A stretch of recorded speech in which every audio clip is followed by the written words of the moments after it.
PSC അംഗങ്ങളുടെ ശമ്പള വർധനവിന് ഇപ്പോൾ അനുമതി ലഭിച്ചിരിക്കുകയാണ്. PSC അംഗങ്ങളുടെ ശമ്പളം നിശ്ചയിക്കുന്നത് ജുഡീഷ്യൽ പേ കമ്മീഷനാണ്. ഭരണഘടനാ സ്ഥാപനമായിട്ടുള്ള PSCയിലെ അംഗങ്ങളുടെയും ചെയർമാൻ്റെയും ശമ്പളം വർദ്ധിപ്പിച്ചത് ദേശീയ ജുഡീഷ്യൽ പേ കമ്മീഷൻ നിർദ്ദേശപ്രകാരം. PSC അംഗങ്ങൾക്ക് ശമ്പളം നിശ്ചയിക്കുന്നത് ജുഡീഷ്യൽ പേ കമ്മീഷൻ നിശ്ചയിക്കുന്ന ശമ്പള സ്കെയിൽ അനുസരിച്ചാണ്.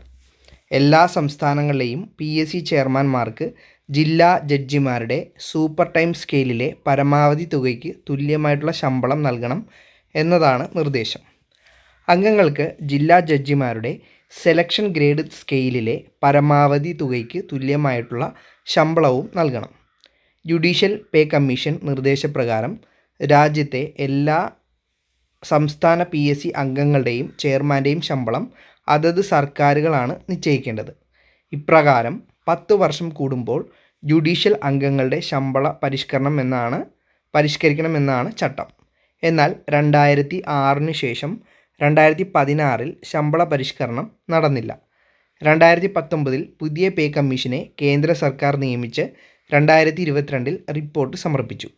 ഇതിൻ്റെ ആനുകൂല്യം ജഡ്ജിമാർക്കും മറ്റു സംസ്ഥാനങ്ങളിലെ PSC അംഗങ്ങൾക്കും ലഭിച്ചെങ്കിലും കേരളത്തിൽ നടപ്പാക്കിയില്ല. അന്ന് അനുവദിക്കേണ്ടിയിരുന്ന വർധനവാണ് സംസ്ഥാന സർക്കാർ ഇപ്പോൾ അനുവദിച്ചിട്ടുള്ളത്. ദേശീയ ജുഡീഷ്യൽ പേ കമ്മീഷൻ ഉത്തരവിന് 2016 മുതൽ മുൻകാല പ്രാബല്യം നൽകി വേണം വർധന നടപ്പാക്കാനെന്നും പേ കമ്മീഷൻ ആവശ്യപ്പെട്ടിരുന്നു. ഈ ഉത്തരവിനെ ആദ്യം പഞ്ചാബ്, ഹരിയാന ഹൈക്കോടതിയും പിന്നീട് സുപ്രീം കോടതിയും ശരിവെക്കുകയും ചെയ്തിട്ടുണ്ട്.